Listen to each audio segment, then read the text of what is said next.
Comment on devient riche? Pour devenir riche, il faut acheter des biens qui prennent de la valeur dans le temps. Donc, par exemple, acheter des terrains, acheter des titres financiers, acheter de l'immobilier, etc. Des choses qui prennent de la valeur dans le temps. Tandis que lorsque vous avez des dettes à la consommation, vous allez dans le sens contraire. Vous achetez des biens qui perdent de la valeur pendant que les autres achètent des biens qui prennent de la valeur. Et donc, vous marchez dans le sens opposé de la prospérité. Et c'est pourquoi c'est très difficile de réussir financièrement quand on a des dettes à la consommation.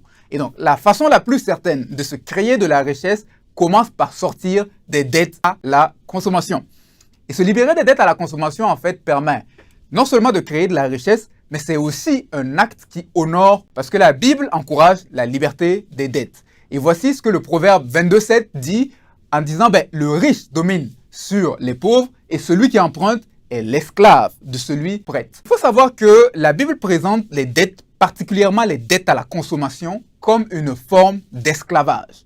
Alors, quand on parle de dette, c'est important d'avoir un enseignement équilibré là-dessus. Parce que c'est important de savoir que la Bible ne dit pas que la dette est un péché. La Bible ne dit pas ça du tout.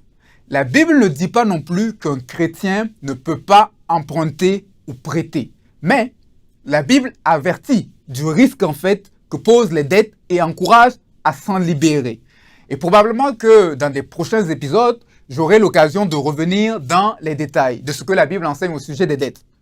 Mais pour l'instant, ce qu'il faut savoir, c'est que la dette devrait être quelque chose de temporaire dans la vie du croyant et non pas un mode de vie permanent. Parce que nous sommes appelés à la liberté. Nous sommes appelés à être de ceux qui ont des ressources pour prêter et non de ceux qui deviennent esclaves d'autrui.